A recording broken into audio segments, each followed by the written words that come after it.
Sebelumnya saya datang dulu. Assalamualaikum warahmatullahi wabarakatuh.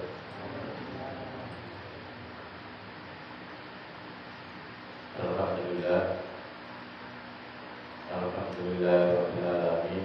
Wassalatu wassalamu ala asyrofil anbiya'i wal mursalin Muhammadin wa ala alihi washabihi.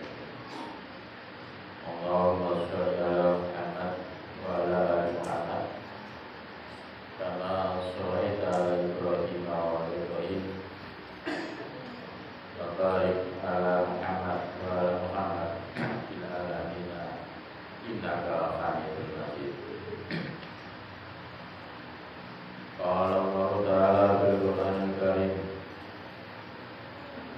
a'udzu billahi minasy syaithanir rajim. Bismillahirrahmanirrahim.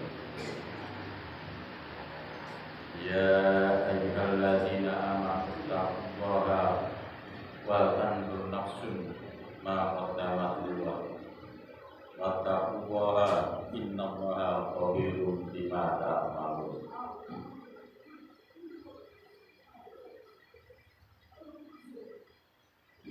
Bapak-bapak, ibu-ibu yang telah dimuliakan Allah, alhamdulillah pada hari ini kita masih istiqomah dalam rangka mengkaji Islam, jadi menuntut ilmu, kemudian masih beristiqomah dalam kondisi hujan ya. Bapak Ibu, saya akan melanjutkan dari kajian yang lalu. Pembahasan kita yang lalu itu mengenai masalah bahwa agama Islam itu terjadi beberapa kelompok. Kita ada sebutannya lain. Dan kelompok dalam Islam itu banyak sekali dan bermacam-macam. Dari masing-masing kelompok itu mereka punya suatu keyakinan yang berbeda-beda. Dulu yang sudah pernah saya sebutkan ya, ada kelompok Mu'tazilah, ada kelompok Qadariyah, ada kelompok Asy'ariyah, sehingga pada saat terjadinya kelompok itu kan terjadi dengan adanya perang sipil. Yang dulu sudah pernah saya katakan, perang sipil itu adalah untuk memerlukan sebagai khalifah, sebagai pengganti Rasul itu siapa. Sehingga pada saat itu kan terjadi perang sipil antara kelompok Ali bin Abi Thalib dan kelompok Muawiyah bin Abi Sufyan. Dan sehingga Ali tidak terpilih sebagai khalifah, akhirnya Muawiyah yang terpilih. Sehingga itu pun terjadi dari kelompok Ali itu berpecah-pecah, membuat kelompok-kelompok sendiri.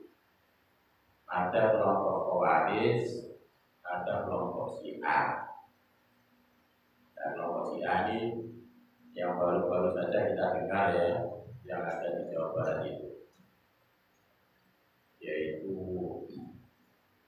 pondok yang sebagai pengasuhnya adalah dari Wirawan itu ya. Bukan tersandung kasus. Nah, kasusnya bagaimana? Ya karena mereka itu mengikuti suatu kelompok yang kita sebut dengan kelompok Syiah. Nah, kelompok Syiah itu bagaimana cara keyakinannya? Bagaimana cara akidahnya? Ternyata kalau kita baca bahwa kelompok Syiah itu didirikan oleh pendeta Yahudi yang namanya Abdullah bin Sabah. Dia masuk Islam, kemudian mendirikan kelompok Syiah. Kenapa dia mendirikan kelompok Syiah? Ya karena pada saat mereka itu masuk ke kota Madinah itu tidak disambut dengan baik oleh masyarakat Madinah. Atau pada saat itu sebagai khalifahnya itu adalah Utsman. Jadi sebagai khalifahnya pada saat itu adalah Utsman bin Affan. Tapi Abu bin Sabah ini tidak disambut dengan baik.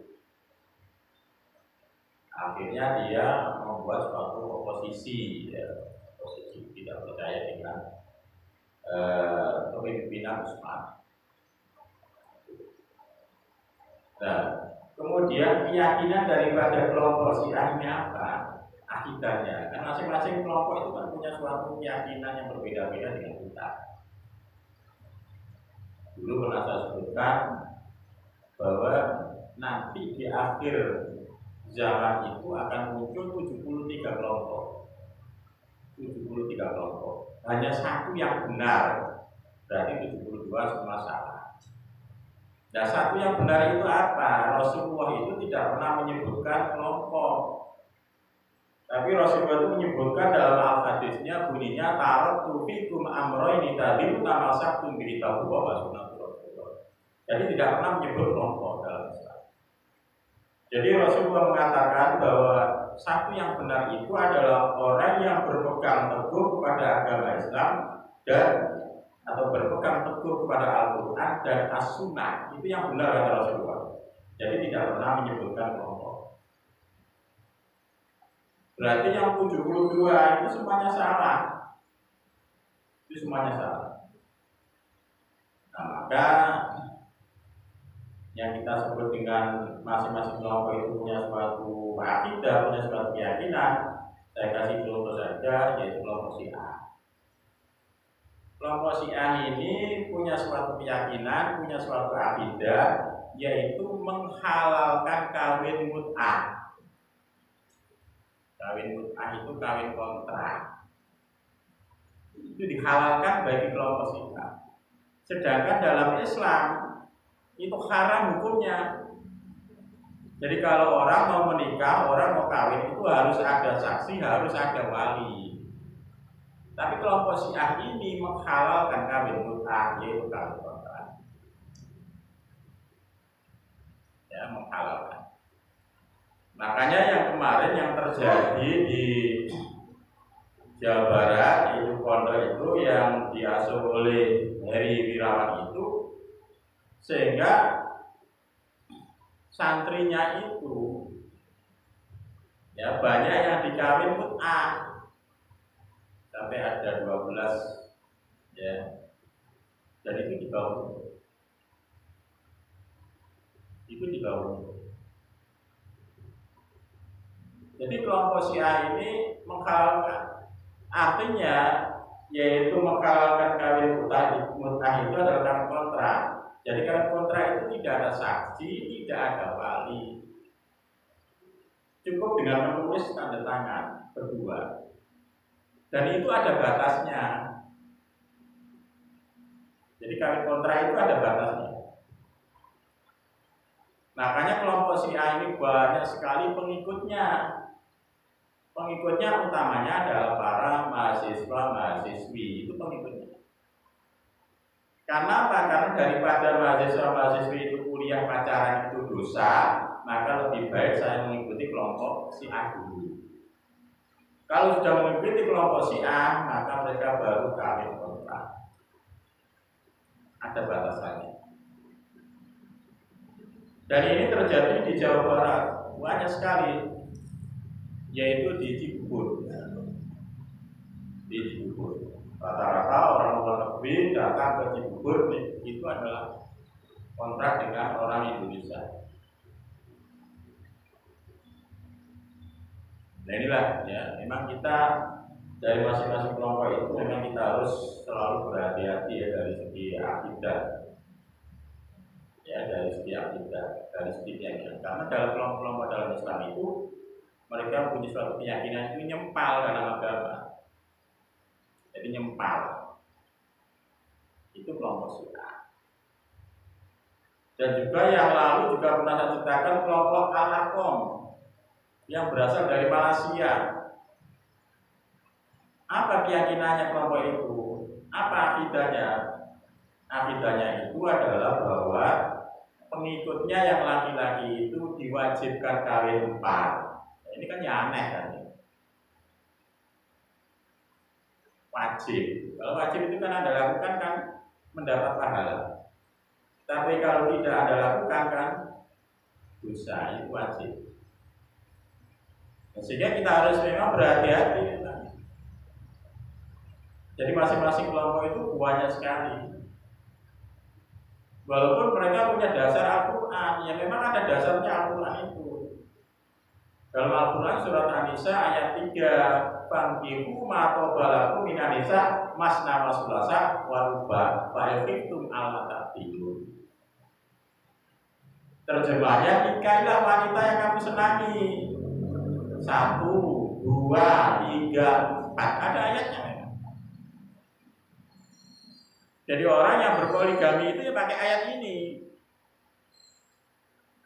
Cuma dari kelompok Al-Aqom, ayat ini tidak dibaca selanjutnya, hanya berhenti sampai 4. Kalau berhenti sampai 4, maka wajib. Kalau kita baca selanjutnya, maka tidak wajib. Hanya memberi peluang bagi seorang laki-laki, kalau mampu ya silakan.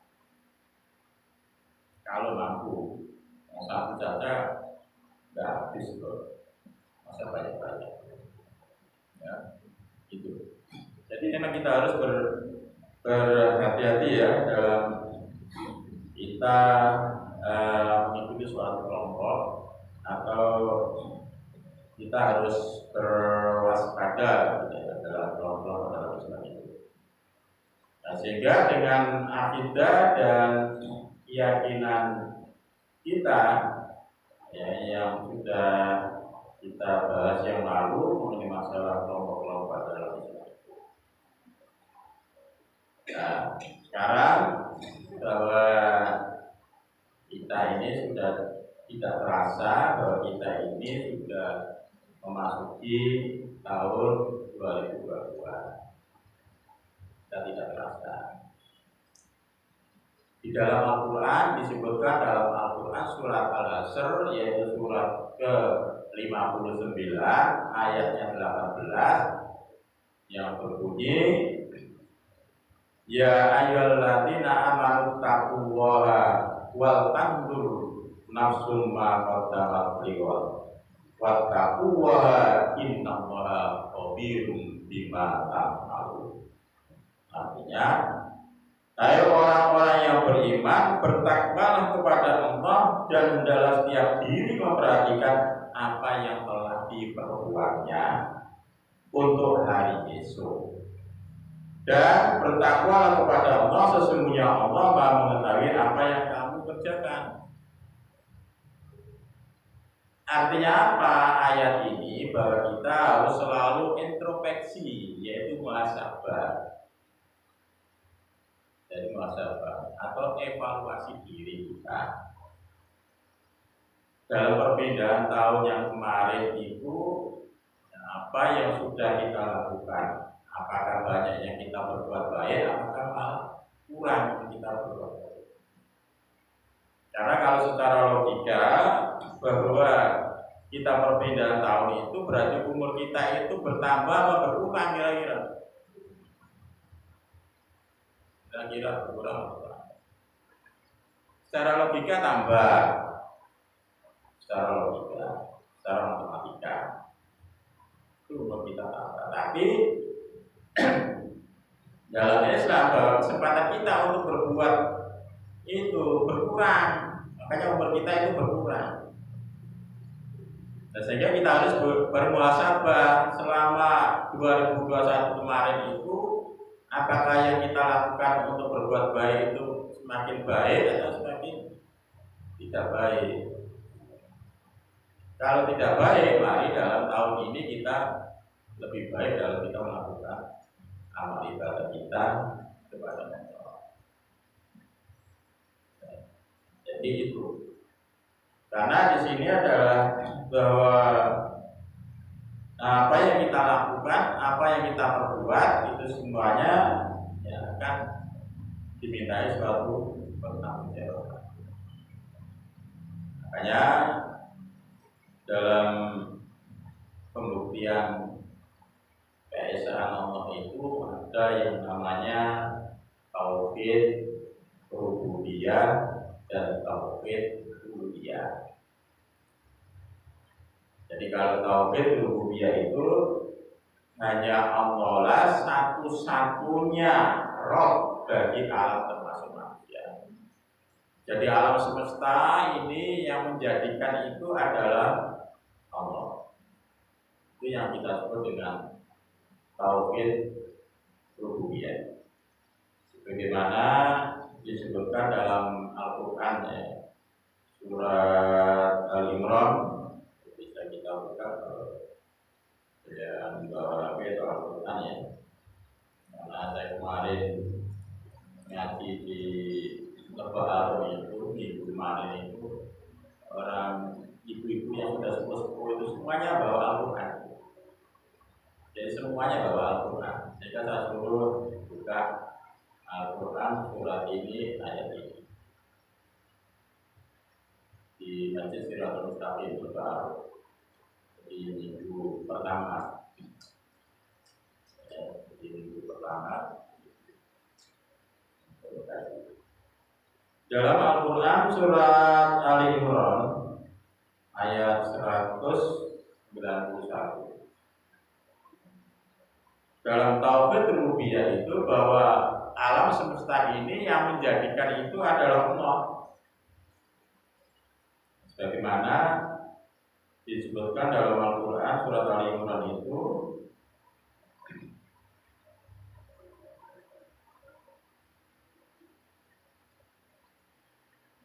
surat Ali Imran ya, ayat 190. 190 Inna fi khalqis samawati wal ardi wa ikhtilafil laili wan nahari la ayati liulil albab. Artinya sesungguhnya dalam penciptaan langit dan bumi dan silih bergantinya malam dan siang terdapat tanda-tanda bagi orang-orang yang berakal. Ya Allah menciptakan alam tauhid rububiyah ini bagaimana kita bisa ya akal kita untuk bisa berpikir gitu ya. Karena dilanjutkan dalam Al-Quran surat Ali Imran ayat 191 alladzina yadhkurullaha qiyaman wa qu'udan wa 'ala junubihim wa yatafakkaruna fi khalqis samawati wal ardi rabbana ma khalaqta hadza batila subhanaka wa qina adzabannar. Yang artinya yaitu orang-orang yang mengingat Allah sambil berdiri atau duduk atau dalam keadaan berbaring dan mereka memikirkan tentang penciptaan langit dan bumi seraya berkata, ya Tuhan kami, tiadalah Engkau menciptakan ini dengan sia-sia, Maha Suci Engkau, maka peliharalah kami dari siksa neraka. Jadi Allah Subhanahu wa taala menciptakan alam semesta ini adalah untuk kita fungsikan. Dan juga disebutkan tafakkaru fi khalqillah wala tafakkaru fi dzatillah. Jadi silakan Anda itu berpikir apa yang telah diciptakan oleh Allah, silakan Anda berpikir. Tapi janganlah Anda berpikir tentang masalah zat Allah. Tidak boleh. Kalau memikirkan zat Allah itu akan rusak, makanya tidak boleh. Memikirkan bagaimana yang bentuk Allah itu ya. Bagaimana zat Allah itu ya, itu akan rusak. Ya sekarang itu banyak sekali yang penistaan agama itu banyak. Inilah ya kalau kita diproses ya yang terjadi seperti ini di negara kita di negara kita. Jadi tafakkur fi qalbillah wa tafakkur. Berpikirlah apa yang telah dijadikan Allah. Contoh Allah menciptakan tumbuh-tumbuhan, ya, kemudian kita berpikir nanti kayunya ini kita buat apa, itu kan kita berpikir kayunya bisa kita buat untuk meja dan sebagainya. Nah, ini adalah tauhid rububiyah. Kemudian yang kedua yaitu tauhid uluhiyah. Jadi yang kedua itu adalah tauhid uluhiyah. Tauhid uluhiyah itu adalah hanya Allah lah yang wajib kita sembah, karena Allah adalah satu-satunya Tuhan manusia. Jadi uluhiyah, ya, termasuk kita melakukan ibadah, ya, melakukan ibadah ini termasuk kita itu adalah tauhid uluhiyah, itu menyembah kepada Allah. Tentunya banyak juga orang yang beribadah kepada Allah, tetapi kadang-kadang mereka meminta pertolongan itu selain Allah, itu banyak. Jadi mereka beribadah kepada Allah, semestinya memohon pertolongan kepada Allah, tetapi masih ada juga orang yang memohon pertolongan selain Allah. Beribadah, sholat, tapi mereka memohon pertolongan selain Allah. Contoh kata-kata ya, cinta ditolak, dukun bertindak. Mereka ibadah kepada Allah, tapi mereka minta pertolongan kepada Allah. Semestinya mereka kalau cinta ditolak ya kita harus sholat. Sholat apa? Sholat apa kira-kira? Ya, sholat di Allah. Nah, ini kadang-kadang ya. Jadi tauhid uluhiyah ini kita menyembah kepada Allah dan juga harus memohon pertolongan kepada Allah. Ya, jadi memohon pertolongan kepada Bapak dan Ibu itu, jadi itulah pembuktian keesaan Allah.